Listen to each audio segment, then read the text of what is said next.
Hi, I am going to do some freezer prep. So I'm going to be good to my future self and make a couple of things. Pop them in the freezer so that it's easy access, not a lot of work. Do the work now so I can benefit later. I'm going to start off with chocolate chip cookies. These are my favorite ones by far. They are BA's best chocolate chip cookie from Bon Appetit. Let's get started. Butter, brown butter. This gives the cookies insane flavor. I'm just gonna let this sit for a minute or so just to help this more room temperature butter melt a little bit. Granulated sugar, some brown sugar. Give it a mix. Vanilla extract. Once this is cooled, you're gonna add the eggs and then give this a mix. Some baking soda, kosher salt, all-purpose flour, and just fold it in. It might not feel like it's coming together, but it will. Just make sure you are scraping the sides and the bottom. Get all that flour incorporated. I really like this recipe because it tastes delicious, but also I don't need to use any sort of machines. It's great. And then in goes my chocolate.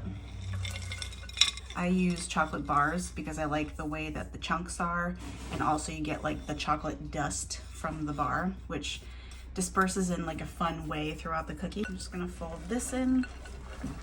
My go-to bars are the Lindt bars or Ghirardelli. I love the sea salt chocolate, but this is also so good with the orange flavor. Anyway, back to it.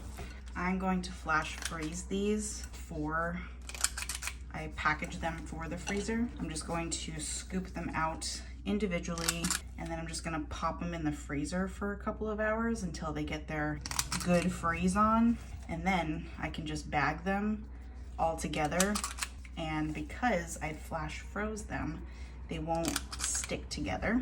And there they shall live in my freezer for probably not too long because they're just so good I go through them. This is a 2 tablespoon cookie scoop.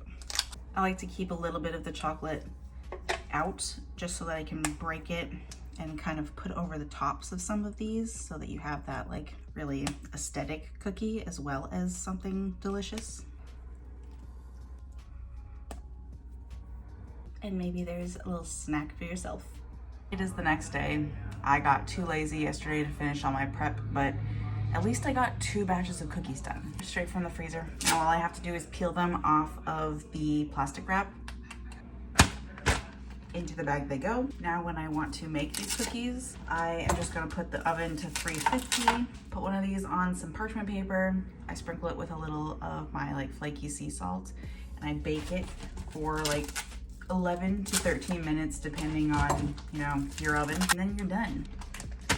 All set. My next 2 dishes, I am kind of having to use some strategery. If I can save myself some dishes, I will. So I'm gonna make my meatballs first, and then I'm gonna make a Bolognese so that I can use the same pan. Meatballs. These are my dad's meatballs. I tweak them a little bit, but like, what you don't know, don't hurt them. They're my favorite. Got my ground beef. This is 81%, so she's a fatty meatball and she's all beef. Salt and pepper in here. I have some yummy rosemary olive oil loaf bread soaking in some whole milk. I love a lot of parsley in my meatballs, so I chop some of that up. A lot of garlic. Onions that I sauteed up just for a little bit to soften them. Ooh, I probably made too much. We'll start there and see where it gets us. These meatballs, I always saute up the onions because they are fried all the way through. So the onion doesn't have as much time to cook as the other stuff. I'm gonna squeeze the milk out of my bread. And an egg. I like to beat it before I put it in here so I don't overmix. Clean hands, get right in there. That's it. Sometimes I like to let these sit just for a little bit, let it kind of soak up all the flavors, but I really don't feel like it today, so I'm going straight with shaping them. And I go like golf ball size-ish, probably a little bigger than a golf ball and a half.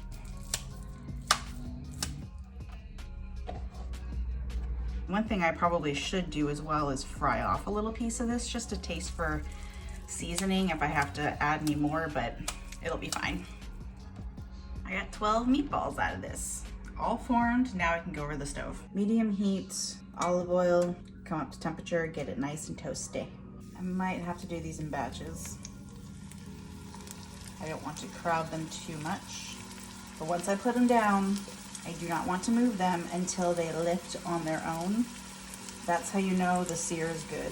It's the one bad thing about frying your meatballs all the way through like this. They're not like meatball.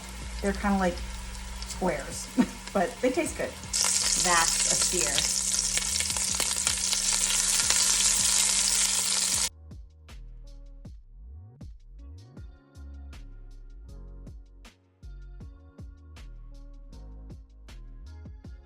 Here they are out of the oil. I understand that they look like burnt pieces of coal. I promise they're not. It's just a really crunchy, oh, this is what makes them so good. That flavor is insane. I let them drain on a paper towel here, and right when they came out, I sprinkled them with a little salt, and these are perfection. I'm gonna let them cool, and then I'm going to also flash freeze these so that they don't stick together when I store them in the freezer.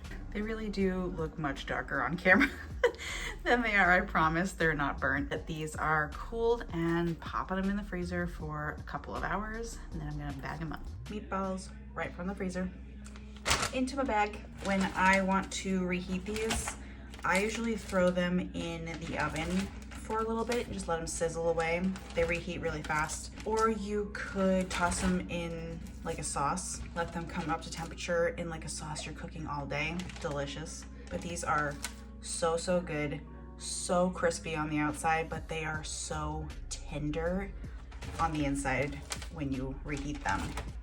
All set. Next on the list, Bolognese. Freezes like a dream, is delicious. I'm using Bon Appetit's recipe for BA's Best Bolognese. I am tweaking it just a little bit, but it's still a good, delicious recipe. So back over to the stove. Got my pot back on the stove, medium heat, a little bit of olive oil. I'm gonna start with my beef. I've got some ground beef here, salt and peppered. This is 85%, I think. I'm just gonna make it into like bigger chunks. We'll squish it up later, but I want to get some good color on this. Look at that color. Have I mentioned how much I love my Dutch ovens? If you don't have one, it is a great investment. And they have all of that kind of stuff on the bottom there from the meatballs. Lots of flavor going on. This has got some good color. I'm just gonna remove my little meat chunks from the heat. This recipe calls for pancetta, but I don't love using it. I don't like really the taste of pancetta all that much, and bacon is too smoky for this, so I just leave it out. In go my veggies. This is onion, carrot, and celery that I blitzed up in the food processor. And these are just gonna saute for like 10 minutes or so.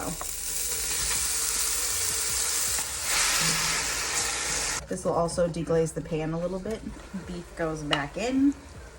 And the recipe calls for wine to reduce everything, but I'm not a fan, so I'm using some bone broth. Stir this around, start to break up the meat, and this is going to go for like 15-ish minutes until most of the liquid has evaporated. Okay, I think we are evaporated enough. You can see how really not much is coming out right there. I'm gonna create a space. And in goes my tomato paste. I'm going to cook this until it's a little dark in color, just a few minutes. I'm going to incorporate that tomato paste. Feels horrible, you probably can't even see anything. So much steam. Going to throw in a bay leaf. In goes my bone broth and milk. Lower the heat all the way down, and I'm gonna let this burble away for like a couple of hours. The meat will be so tender. All the flavors will be like going crazy together. And then that's pretty much it. If it gets too dry, just add a little more stock to soup it up a bit, but you want it to be the texture in the end of like a sloppy joe. Nice and sloppy.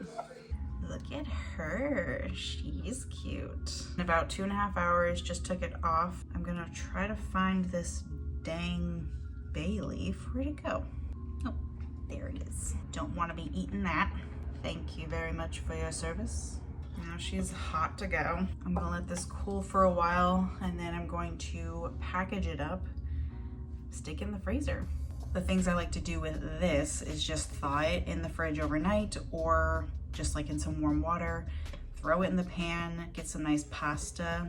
Ooh, this is comforting over pasta. Or you could use it like in a lasagna. I bet that'd be really good. Stuffed shells, that kind of stuff. Delish.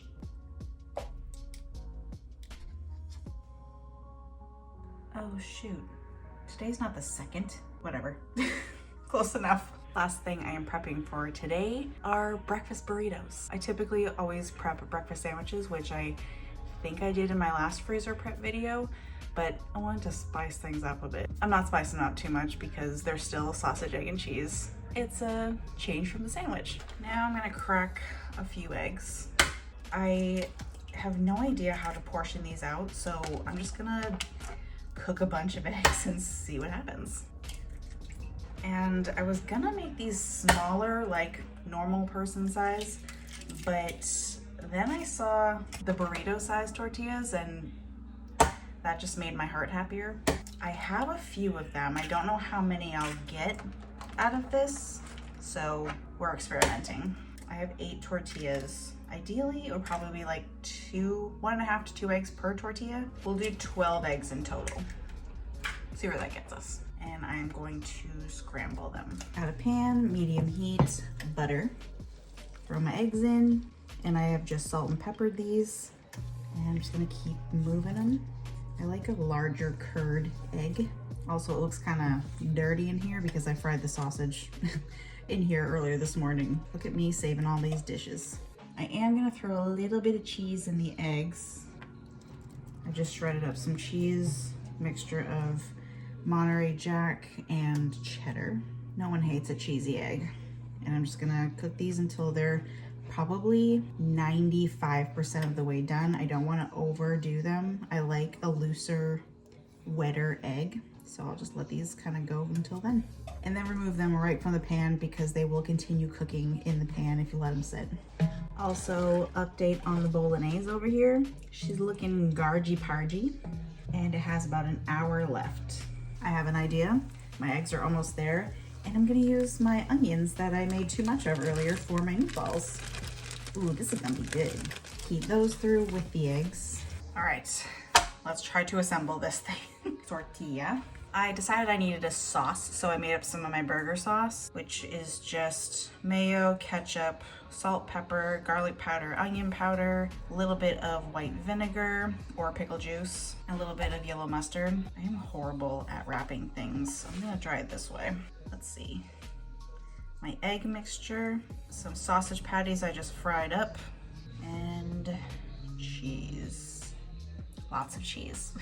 Okay, this is where I always mess things up. I probably should have done it down here a little bit. Sides. Maybe I'll try to pull it back a little bit like they do in all the videos. I want to keep the ends in, but roll at the same time. Oh. I did it! Ooh, she's thick. Breakfast burrito.